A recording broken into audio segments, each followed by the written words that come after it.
Hey everyone, thank you all so much for joining us today. My name is Jill Hoops and I'm the Development and Communications Manager at Childcare Resources. We're so thrilled to be able to have Allison Muhlendorf from Alabama School Readiness Alliance and Joan Wright from Childcare Resources here today to talk to y'all about the Education Trust Fund. There will be time for questions at the end, so we'll save a little bit of time for then. But I'll go ahead and introduce Allison. Allison works with the Alabama School Readiness Alliance's partner organizations and stakeholders to promote high quality voluntary pre-kindergarten as a top statewide priority. Since joining ASRA as Executive Director in 2012, Allison has worked with ASRA's Pre-K Task Force to launch and advocate for a visionary set of recommendations for expanding high-quality voluntary pre-K to all Alabama families. Prior to joining ASRA, Muhlendorf served as State Policy Associate for Pre-K Now, a Washington, D.C.-based national campaign of the Pew Charitable Trusts.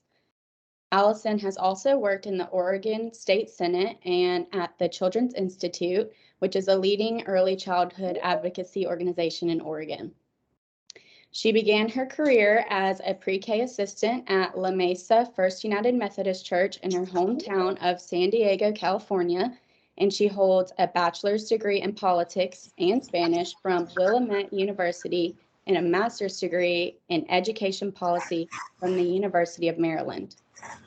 She is also a proud graduate of the Alabama Leadership Initiative and the Leadership Montgomery Torchbearers Program. She was recognized as one of 2017's Women Who Shaped the State by the Alabama Media Group, the parent company of the state's 3 largest newspapers and Birmingham Magazine. Muhlendorf also received the 2016 President's Award from the Southern Early Childhood Association. This award recognizes significant contributions in state-level advocacy and in fostering the growth and development of early childhood professionals. Allison lives with her husband and 3-year-old daughter in Montgomery, Alabama. Thank you, Allison. Okay. And then our other speaker today is Joan Wright. Joan is the Executive Director for Childcare Resources, which is a nonprofit childcare resource referral agency and United Way of Central Alabama partner agency serving Central Alabama. Under her leadership, the agency achieved national quality assurance for best practices from Childcare Aware of America. Prior to joining Childcare Resources, Joan served as the first Success by 6 Director for United Way of Central Alabama. And during her time there, she successfully developed, implemented, and expanded a reading readiness initiative for 4-year-olds attending local childcare and Head Start programs. She has presented at childcare provider conferences, including Smart Start North Carolina, United Way campaign events, and elite athlete swim clinics. All right. Thank you so much, Joan, and I'll go ahead and pass it over to you. Terrific. Thank you for those great introductions. And I'm just continuing to be amazed at my peer and colleague, Allison Muhlendorf. She is more amazing than I even thought with that great bio there. So if you all could just indulge me for just a second, and for if you wouldn't mind coming off camera so we can get a quick screenshot for our publicity purposes. If you don't mind to be part of the screenshot, that's okay. But if you wouldn't mind coming off camera and allow us to get a screenshot, and then we'll go into our questions for today. We'll give you all a second. I see Miss Wilson. Welcome. Holly, it's good to see you. I don't think I know Jennifer or Cynthia. There was someone else that was there a second ago and they disappeared. Oh yeah, there you are, Carolyn. But we're delighted to have you. And of course, Donna Wages is one of our board members and part of our marketing communications committee that helped to spur on these events. And David Wilson, welcome. And of course, Morgan Emmaheiser is our Director of Development here at Childcare Resources. So Jill, whenever you're ready, you can just capture a screenshot. Everybody smile. Okay, one, Oh, One, wait a minute. Wait. I had some little thing pop up on my screen. There, it's gone. Okay, go ahead. 1, 2, 3. 2, 3. Perfect. Great. Thank you, everyone. Okay, you can go off camera if you want, or you can stay on camera as long as you want, because it's nice to see you when we're talking. Just like the old-fashioned days when we did this in person. So I'm going to shrink my screen so I'll just see the little thumbprint in the corner because I have my questions here pulled up. So many of you on this call already work in the field of early childhood education, or perhaps this has just piqued your curiosity today and you want to be a part of this, hopefully very informative session. However, I'm just going to provide a little bit of context, a little background for why our discussion today matters, why it's important. Certainly, you've probably seen a lot over the years in the news around early childhood education, and our nation's long-term well-being truly does depend on a strong education infrastructure that works for every family. And truly, that education infrastructure starts with the foundational years of early childhood education, those years before children enter what I like to refer to as the little red brick schoolhouse. Children 0 to 5, even 0 to 6 sometimes. So we need quality, affordable, early education opportunities because it's critical to our current and future economic stability. And so that's a little bit about what we're going to touch on today. Many of you, again, on this call know that high quality education is not just important to today's workforce. It is a driving factor for academic achievement and other measurable short and long-term improvements to health and social development for children that are preparing our future workforce. Children are our future and they represent our future workforce too. Finally, affordable and accessible resources can make the difference in how our leaders administer high quality early education opportunities. Students who have a quality education need access to a strong and diverse set of resources and individuals, such as teachers that are trained in developmentally appropriate practice that speaks to children's natural curiosity for learning through play, learning through active engagement. We need trained counselors, nurses, other instructional paraprofessionals who are going to be a part of a child's, again, very important developing foundation in those early years. Perhaps internet access is a concern. Certainly we want safe and clean facilities. And these are some of the things that money from, say, a state entity or perhaps a school district have that can support these very essential elements of a strong education infrastructure, again, that starts with that basic foundation of quality, accessible, affordable early childhood education. But just some things to sort of set the stage for our discussion today. As you heard Jill say, we will be delighted to take your questions near the end. However, feel free to use the chat feature along the way in case something pops in your mind. You're like, well, I don't know that I'll remember that at the end, because that would be me. Go ahead and just pop it in the chat. Jill will be monitoring that, and any questions that come up, we'll address either along the way with our talking points, or we'll, take them specifically at the end. So Allison, are you ready to go? I sure am. Thank you for having me today. Terrific. So our topic today is Alabama's Education Trust Fund budget. So help us understand a little bit about what exactly is what we refer to as the ETF. What is the Education Trust Fund budget here in Alabama? Tell our audience a little bit about that. Sure. Alabama, the state of Alabama, has two separate budgets. It has the general fund, which funds Medicare, prisons, Medicaid, everything except for education in our state, public safety and other supports and basic services.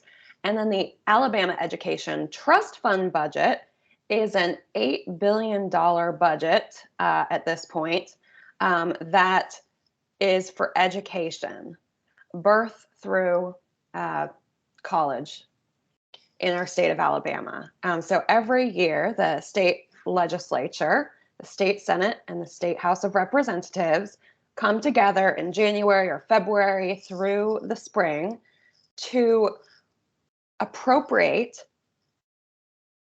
the education trust fund budget as well as the general fund budget in Alabama. And people like myself are advocates at professional advocates and lobbyists working to help shape that budget, working to help lawmakers, in my case, understand the critical importance of driving more and more investments into the early years within the education trust fund budget, not taking it away from other parts of the budget, but as the education trust fund budget grows due to increased revenue, not raising taxes, but just, the growth of the economy and the existing tax structure that we have in Alabama, there is usually anywhere within $100 million to $1 billion every year in growth in that budget.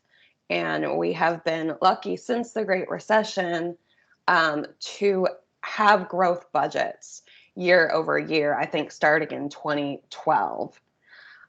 So we want to see some of that growth every year that comes from your taxpayer dollars, my taxpayer dollars. It's our money, y'all. It's our taxpayer money, and we want it to represent and reflect our priorities and what is going to make the difference long-term in our state.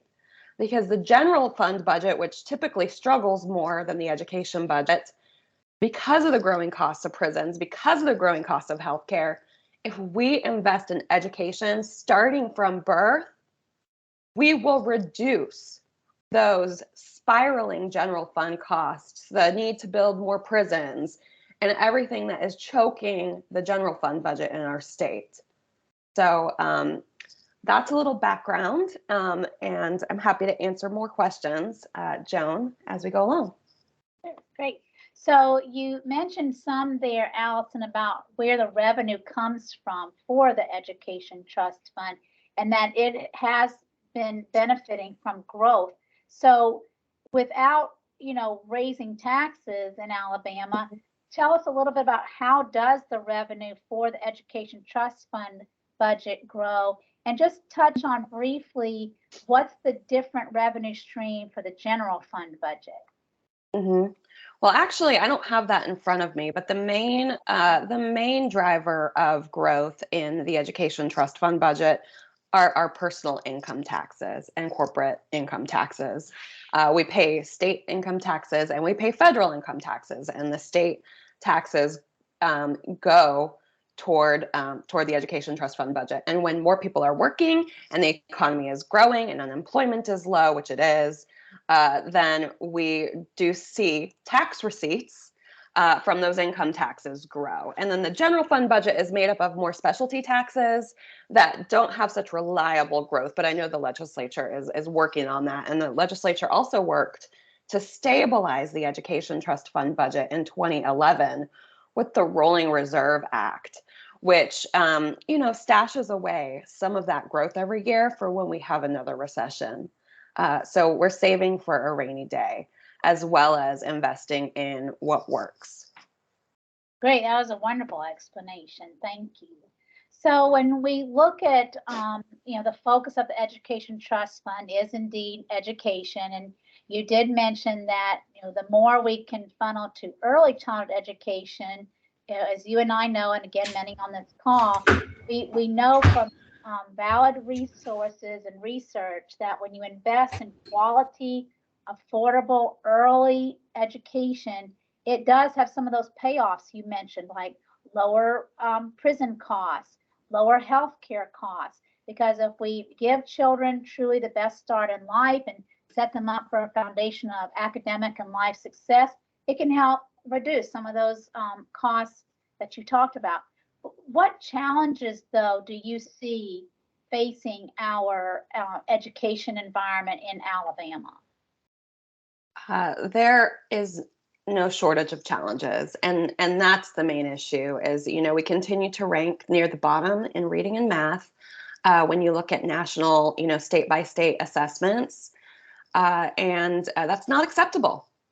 It's on us to, help every child, have the opportunity, the educational, uh, the quality education that they need to succeed. And it doesn't just benefit that child, but it benefits our entire state. So I would say the challenge, from my perspective, and this is my 11th year in Alabama, working with the Alabama School Readiness Alliance, the challenge is always competition. And, there's so many needs that our lawmakers are essentially drinking from a fire hose. There's always somebody going to them with their hand out saying, we need more of this, we need more of that, we need to expand libraries, we need more textbooks, we need more gifted and talented programs, we need more programs for children in poverty. And it's hard to break through the noise, which is why it's so important to get coordinated as early childhood advocates and help lawmakers understand the research that Joan alluded to, that we have proposals that will and do save money on special education, on students repeating grades. The Alabama Department of Early Childhood Education, which runs Alabama's first class pre-K program, they have found that not only do the children who participated in first class pre-K when they were 4 years old do better in reading and math than their peers, regardless of zip code, demographics, or income, they're also less likely to need special education compared to those who did not attend the program, which that's an immediate cost saver to the K-12 system. They're less likely to repeat a grade, and they are less likely to have serious disciplinary issues. So we're excited about that research, and my job is to share that with lawmakers and help them understand why, with limited resources and a lot of competition for those resources, this is something worth investing in. Great, Allison. And you touched on there some of the strategies that we've employed over the years to bring success to Alabama, particularly in the realm of early childhood education and increasing access to quality early childhood education. Talk a little bit about some other areas that you've seen change in over the last few years in education and even in the workforce here in Alabama. Well, here in Alabama, yes, we have low unemployment, but we have a major, major workforce shortage. At pretty much every field, including the early childhood field, has more demand for workers than there are workers available. And our state has a real skilled workers gap, especially for workers who have credentials. Including early childhood, to have those CDAs, to have those BAs, but that's happening across every field. In fact, the Alabama Workforce Commission put out a study that showed that we needed 500,000 more workers by 2025, and we are not going to meet that benchmark. And we can talk a little bit about childcare and why that's so important for this current workforce and getting people back to work, because it's not just about investing in that future workforce, the kids who are, 1, 2, 3, 4 years old right now, but it's also really important that we invest in the whole childcare system to keep childcare open, to help parents, and let's face it, moms, go back to work and contribute to this economy and help support their families. It's critically important. So drag me back to the question if I went astray, Joan. No, you were answering that fine. I was talking about what changes have you seen in education and workforce, and you described about the workforce. Talk a little bit about the Education Trust Fund as it does supports education. Talk about some of the growth in our state's first class pre-K program, which supports both the current workforce by giving them peace of mind that they can go to work, they know their child's in a place they feel good about, and as you said, it's supporting the future workforce. Talk a little about some of the growth we've been able to benefit from here in Alabama because of growth in the Education Trust Fund. Great. And starting with that long-term workforce vision in mind, our research here in Alabama on the first class pre-K program, which you can find on our website, which I have put in the chat, alabamaschoolreadiness.org. It's tracking with some of the landmark national studies like Perry Preschool Project and the Abecedarian study in North Carolina, and showing that students that attended first class pre-K are on track to have the lifelong positive outcomes that were shown in those studies, such as being more likely to graduate from high school, being more likely to attend college, and have higher income as adults. Those are just some of the things that those study found. And the Perry Preschool study also found that participants of that pre-K program, which was for low-income students, were less likely to commit a crime or rely on costly social welfare programs as adults, and that they also had stronger families. And now there's a second generation study showing that their children have stronger outcomes, all because they participated in a high quality pre-K program when they were young. So we are working to make Alabama's pre-K program available to a critical mass of 4-year-olds in our state, to where we're going to see more the needle move in a more dramatic way in terms of our third grade reading scores. Because yes, we have studies that are showing that the pre-K students are doing better, but you have to remember, just 8 years ago, or like whenever the current third graders would have been pre-K aged, we had very little Alabama first class pre-K classrooms available, because in 2012, the state just funded first class pre-K at $19 million, and not only allowed the program, which is operated in childcare centers, public schools, universities, colleges, and other settings, and nonprofits. It's a true diverse delivery program, just to get that straight.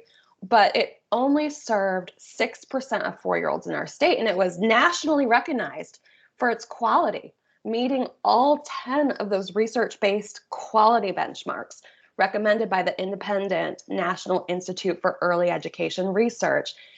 But only a fraction of our children were getting it. So the Alabama School Readiness Alliance brought together a pre-K task force led by 2 business leaders, because at that point the legislature had shifted to Republican, and there was a strong business influence to the legislature. That the budget chairmen were very receptive to business leaders. So we educated business leaders. Before I got to the state, my colleagues did a lot of education of business leaders of why this is an important economic and workforce issues, and they became our biggest spokespersons. But we also added experts like Joan Wright and built out a 40-member pre-K task force that now has 60 members of people that are kind of at the highest level in their fields across our state, who can contact their lawmakers, who have been able to contact multiple governors now and have influence. So think of it as like a grass tops movement. And we also have a grassroots movement of 4,000 advocates, as well as through our partner organizations, more like 10,000 if you count our partners at Voices for Alabama's Children, A+ Education Partnership, and Alabama Partnership for Children. So we were trying to build a movement. And what that pre-K task force did is they came together, they looked at what other states had done, and we had a great facilitator come in, and the pre-K task force decided that they wanted to set a very ambitious goal of expanding first class pre-K to all 4-year-olds whose families wanted them to enroll within a 10-year period. So we estimate that 70% of 4-year-olds will be that access point at which no family will be turned away, because there's always going to be some private programs that are high quality that are not part of first class pre-K, though we would love for every preschool program to go ahead and apply for the pre-K funding, because it's great.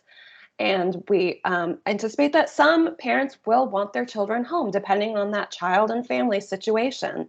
So this is not a mandatory program for all 4-year-olds. We want it just to have it so everyone who wants it can participate. So they estimated that would take an increase of $125 million. And so we set about going to the legislature year after year and showing them where we are in terms of funding, where we need to go in this year, and where the ultimate goal was. And that really helped. It was like a business plan. And lawmakers really like to see proposals with specifics and numbers and benchmarks. So as a result, lawmakers have, over the past 10 years, increased state investments in Alabama's first-class pre-K program from $19 million to $173 million in the upcoming Education Trust Fund budget, which begins in the upcoming school year. So access has grown from 6% of 4-year-olds to, it will be 45% of 4-year-olds in the upcoming school year, including my daughter, who turns 4 this week. And it's truly a fantastic program where, it's creating socioeconomically diverse classrooms because of the random drawing lottery that is used for children to enroll. So I'm really excited about my daughter being able to learn with peers that she wouldn't have necessarily been with, in a private preschool program. We're just really excited. So sorry to make that so personal, but it is personal to those of us who are moms and dads and aunties and grandparents. It's really difficult out there to find high quality, affordable care. That's great. So what you outlined there, Allison, was just a tremendous growth that has happened over the last just 10 years. And remember, folks, 2 of those years were pretty dramatic COVID years, and yet we've still been able to grow from 19 million to over 140 some odd million dollars and grow from 6% access just 10 years ago to upwards, we're pushing to 45% access now this upcoming school year starting in August. So that's tremendous growth, and many of you, like me, have been a part of that growth because we don't have to be paid contract lobbyists. We can be advocates to speak to our elected officials. Remember, she said it's the legislature, the Alabama legislature, that are making these decisions to have these investments in quality early education. And who do they need to hear from? They need to hear from us. We are the ones that put them in those places. We went and voted for them, or maybe against them, but you ended up putting those people in office, and they need to hear from you. And that's what we've been doing over the last 10 years for this collective effort that Alabama School Readiness Alliance has been leading, mostly under Allison's very great leadership, to get to this point that she's sharing today. And it needs to continue. It's shown that it works, and so we need to continue. We're not to 70% yet. We still have 35% more to go. So we still have some work to do. And the Alabama legislature convenes every year to take up this request. It's not a one and done kind of thing. We have to revisit this and advocate for it and inform every year. So we're glad you're a part of today's meeting, because this is a way to help support you in knowing how to go about that. So very good. So thinking of that, Allison, as we are going forward and we're still aiming for that 70% access point, as you mentioned, what are some of the changes we're going to need to navigate for the future of education here in Alabama? I think it's important that we all feel a shared sense of urgency. Children are only 4 once, children are only 3 once, children are only have chance, well, they can repeat the grade, but their first entry into kindergarten is something that they only have one shot at. And research has shown that if a child is not reading proficiently by the end of the 3rd grade, they are 4 times more likely to drop out of high school than their peers who are not reading proficiently by the 3rd grade. And if they're a child in poverty, that gets even higher. If they're not reading by 3rd grade, they are 3 times more likely than their peers to drop out of high school. And we know that our prisons are full of high school dropouts. That's just fact. As Frederick Douglass said, it's my screensaver, so I'll read it. It is easier to build strong children than to repair broken men. So, if I could leave you with one thing today, and I know we still have more talking to do, it's to have that collective sense of urgency for these children that are innocent. These are God's children that have done nothing wrong. their parents might have significant challenges. They might have trauma in the home, and we have to overcome that. We should not have any failing elementary schools in this state. That is on the adults. That is on us. These children all can read. Every child, we have to hold them to high expectations. So I want to shout out to my partners at A+ Education Partnership. And I'll put their website in the chat as well. Please sign up on our website and their website. I have linked to our Take Action page where you can look up your lawmakers and sign up to get our action alerts, and we'll give you a script. You can easily type an email to your lawmaker during the critical legislative session. But what else is next? Well, in 2019, our legislature, feeling an urgency, passed the Alabama Literacy Act, which, by 2023-24, the end of that school year, if students are not reading proficiently, they're going to be held back. So, it doesn't get more urgent than that, because if a child's held back, the statistics are really bad. So we want to make sure that all those children are reading, and the legislature has invested a great deal of additional funding in reading supports, reading coaches, training on the science of reading, which a lot of teachers are taking up, which is just phenomenal. And the pre-K teachers also use that research just to help with the early skills. Children don't need to be reading in pre-K, but they need to leave with some critical early, literacy skills and the vocabulary that will help them read in the future and reach that critical benchmark. I want to talk about childcare too. I don't know if that's in your question or if we want to move to that place. So also in the education trust fund budget, what we're seeing, and I give so much credit to our alliance and all of our volunteers and our partners and those of you who have been in this fight with us over the years and decades. I give credit to Voices for Alabama's Children, Alabama Giving, A+, as I mentioned, Alabama Partnership for Children, Business Council of Alabama, Women's Foundation, Childcare Resources, so many others.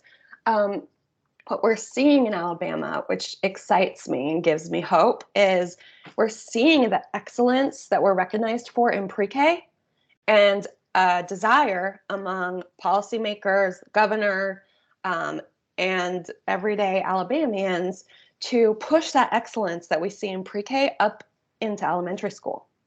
Push that play-based, developmentally appropriate learning, shared professional development, having an assistant in the classroom to support that lead teacher, push that up into kindergarten, first, second grade, and make an aligned system. So the governor has invested, and I don't have the exact numbers, but it's like pre-K, when pre-K was itty bitty and only had, several classrooms.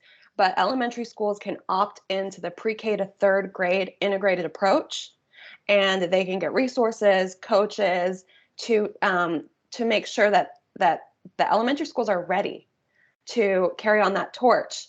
And, when they get ready kids, that they're ready for them when they come out of pre-K to continue to accelerate their learning, especially after all the COVID challenges that we've had. Because not only do we need to accelerate the learning of children who come out of pre-K ready to go, we also, need to have teachers who can differentiate and support children who had COVID-related learning loss or maybe lost out on some of that critical early learning and were home with grandma. So the other thing that our state is doing that I applaud, we're building up from pre-K and building down from pre-K, which was always the intent of the Alabama School Readiness Alliance, that we must support infants and toddlers if we're going to support pre-K. We have to support the whole system so that childcare centers can, stay in business and be prosperous and get extra funding because we all know that childcare is not really a big money-making business. So that's why we are working on, public funding to help improve quality. So for the first time ever, the Alabama legislature has made an investment in childcare. This year, yay! I see Holly with her jazz hands. This year, in a bipartisan fashion, the legislature appropriated an initial $17.8 million for Alabama Quality Stars, which is the newly enhanced quality rating and improvement system for childcare. And I am hearing very positive feedback. And the Department of Early Childhood and the Department of Human Resources, which are cooperating that program, are getting all kinds of feedback from childcare providers and really trying to make that program work. So we have more of a continuous system where programs are getting some funding for their infants and toddlers and their whole centers, up to $80,000 a year now for Quality Stars if you're a center. And there's also a large, commensurate payment for family providers. And we do have family, and I think one center and multiple family providers that have already met 5 out of 5 stars in the newly launched Quality Stars program. But we need funding, so that they can get their incentive payments that come through that program, as well as the enhancement funding that they can also apply for to move up from 1 star to 2 star and all the way to 5 stars. So I'm excited. I think we'll see, how that program continues to have an impact. And, like we've advocated for changes in pre-K to make it work better for all providers, we'll continue to do that for childcare as well. Great, Allison. And you touched on some of the other points I wanted the audience to hear about today is other organizations that are also, like you said, collectively working on this effort, because it's not something that any one of us can do in a solo mode. We have to join forces, lock arms, if you will, to carry this sense of urgency forward, because the more our elected officials hear from a collective voice, a unified voice, the more they're going to recognize that, oh, this must really be important, because I've heard it from here, from there, everywhere I go, these people are telling me about this. And so it helps to elevate that sense of urgency to, give it, really lasting meaning, that it makes a difference. You also talked about some other partners that are joining this work, as you mentioned, and supporting other areas of education, like you said, moving this up into K-12, taking what we know works and saying, let's apply it here too, because truly early childhood is really 0 to about age 8. So about a second, advancing 3rd grader. So really important to continue to support these young children's development as they begin to move through elementary education. Before we take some questions from our audience, one more question for you, Allison.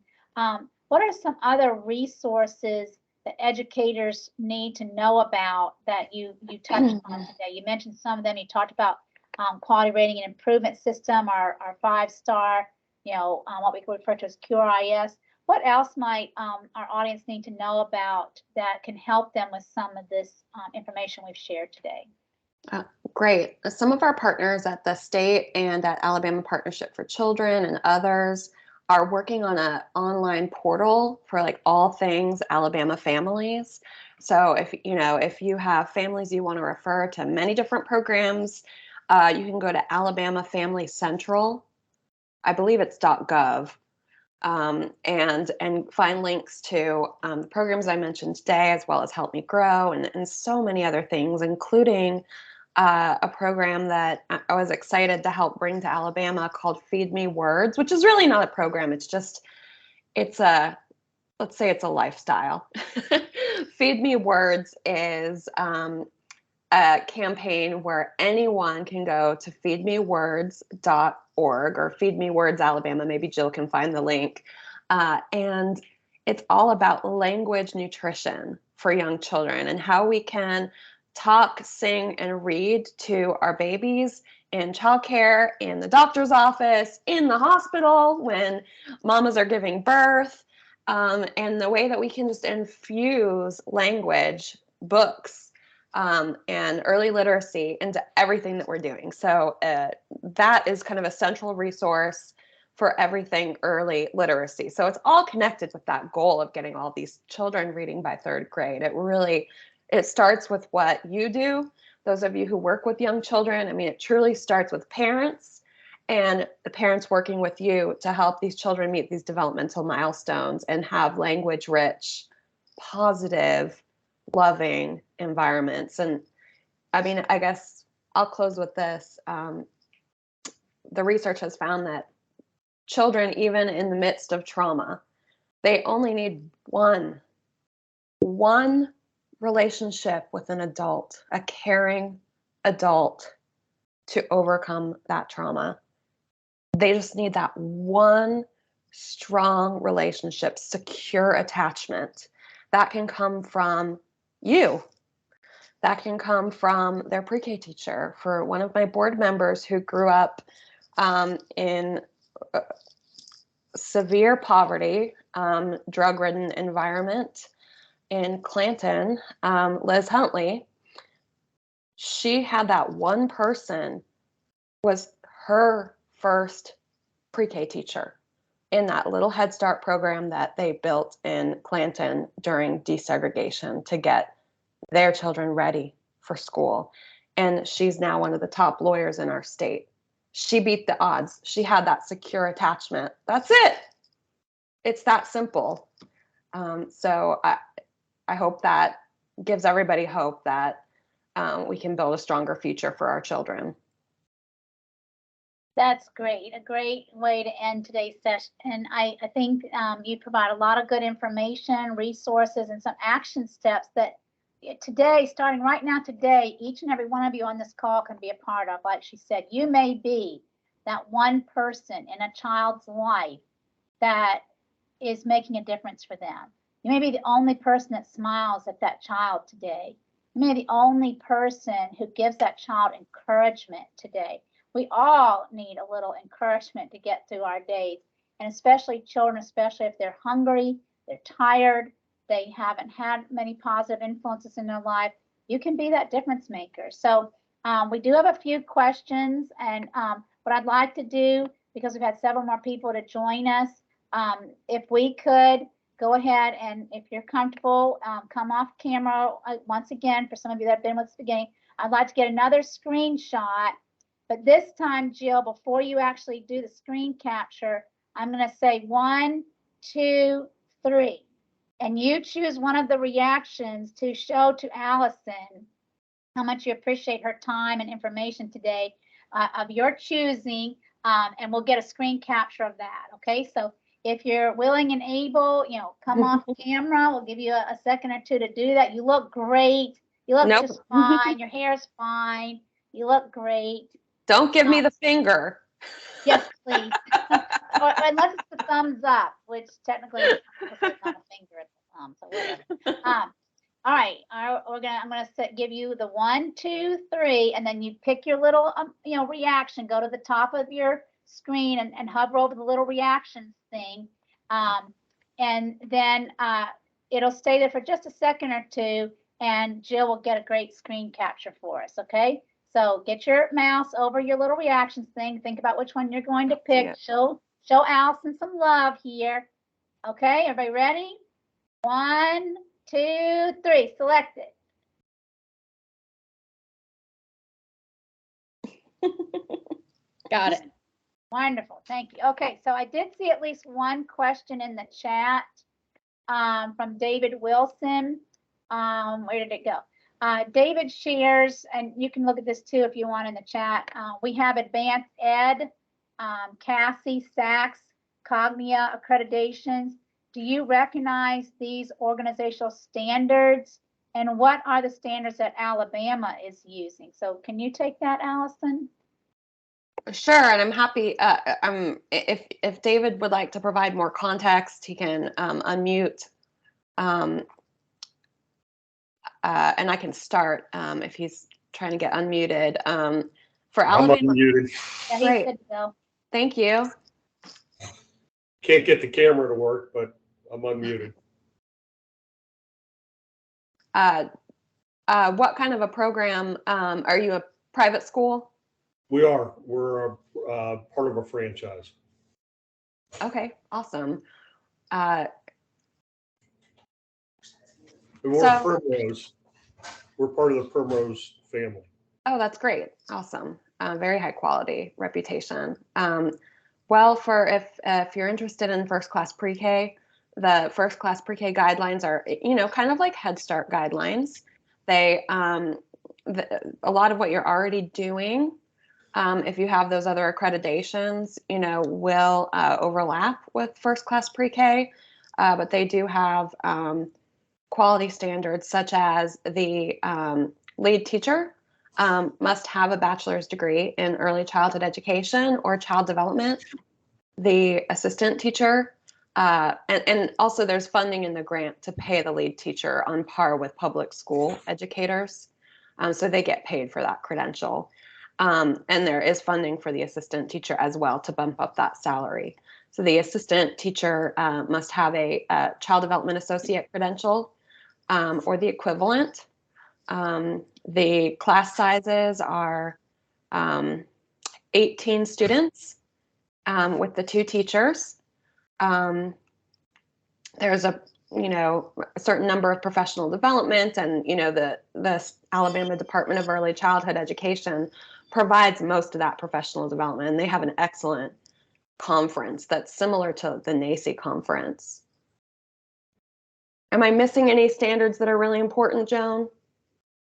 So that's the first class pre-K standards, and you can find those out on the Alabama Department of Early Childhood Education website. You can learn more there about the requirements for the grant, the support and resources they provide if you do have a first class pre-K grant. So you may want to check that out. The other thing to think about too, David, is if you're not familiar with the state's newly revamped and enhanced quality rating and improvement system, that's not necessarily like an accreditation, like maybe you're talking about with SACS and such like that. However, it is a way to share some of your information back out with the community through a star rating, much like people are familiar with, a 5-star hotel or a 5-star restaurant. That information can add and enhance any other standards that you're adhering to and already have in practice by giving something for people to compare, your program to. Oh, well, look, they're over here. They're a 4-star rated program. And they happen to have these accreditations. So it's just an additional way to communicate to potential consumers of your program or even potential employees that want to be a part of high quality.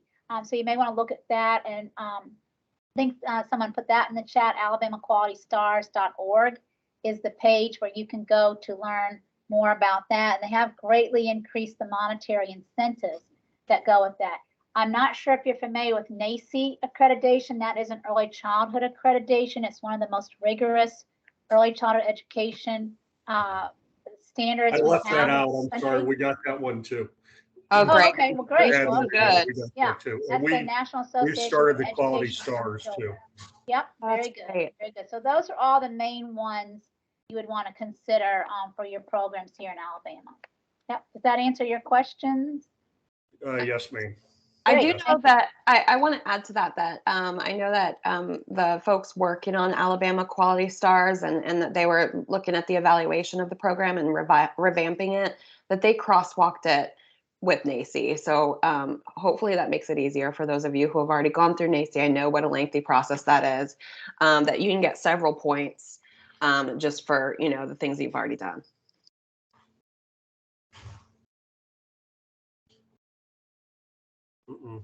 Joan, you're muted. Sorry about that. Valerie Square, you have your hand raised. I'm not sure if that's a holdover from our little screen capture a few moments ago, or do you have a question? Definitely it is. Okay, well, that's all right.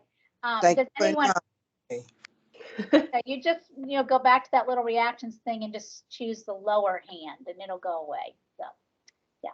Who else has a question for us today about our topic on the Education Trust Fund, quality early education in Alabama, how collectively we can work to advance that here in Alabama?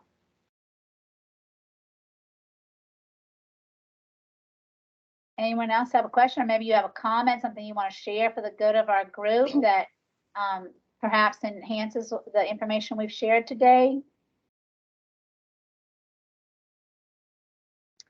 Well, we would like to once again extend our appreciation for your time today. I know many of you are boots on the ground providers in this space. We hope that today has given you a sense of hope, some encouragement that your work is meaningful, it's important, and it's necessary.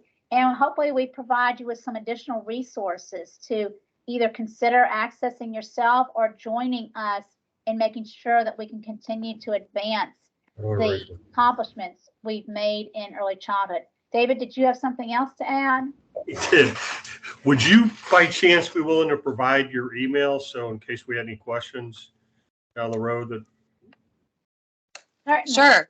Yeah, so Allison's putting that in the chat right now, and Jill, if you wouldn't mind, can add mine to the chat as well as our Childcare Resources website. We have a lot of information and resources on our website as well that may assist you, including, I'd be remiss if I didn't just sort of do this little plug here. Childcare Resources has a free online childcare database search that is available to providers to populate and upload at least up to 5 pictures of your choosing. There's a way you can go into the system and put in information that would be useful to families who are coming to that online search to find childcare. We launched this new resource in January, and since then we have seen a dramatic increase in the online activity for parents searching for childcare. So if you go in there and create yourself as a provider, there's a way you can do that, and then you can upload current information, make sure it's the most up-to-date, and you can upload up to 5 pictures of your choosing. So when a family comes to do their search and they pick your program, they can see all this additional information, and that may help them choose your program over another program. It's totally free to use, and Jill has also put that in the chat. In our upcoming, it may already be live, I'm not sure yet, our upcoming quality providers training calendar, that's what you put there. It has a whole page dedicated to providers on how to use our new online database search to, again, just give families another way to learn about your great programs here, and it's all free. It's free for families to use, it's free for providers to use. So our current quality times, which is our training calendar that we provide every quarter, again, there's a page in there totally dedicated to the steps you take to access that as a provider, and you do it all on your own time. You can go in there as often as you like, update your information as often as you like. So please consider that as well. Any other questions or comments before we close today? Well, you all have been a tremendous audience. Stay tuned. These are sessions we regularly like to offer to the community around topics such as what you heard today. They won't always be about the Education Trust Fund, but they'll hopefully always be something that will enhance and uplift the work you're doing to truly give children the best start in life. And I invite you to hold on to something from today that inspires you, that gets you through your own challenges and your own circumstances. You know, something that I hold on to is I've known Allison, for the past 10 or 11 years that she's been here in Alabama working to advance opportunities for early childhood education for our young children. And I have known her little girl ever since she was pre-born.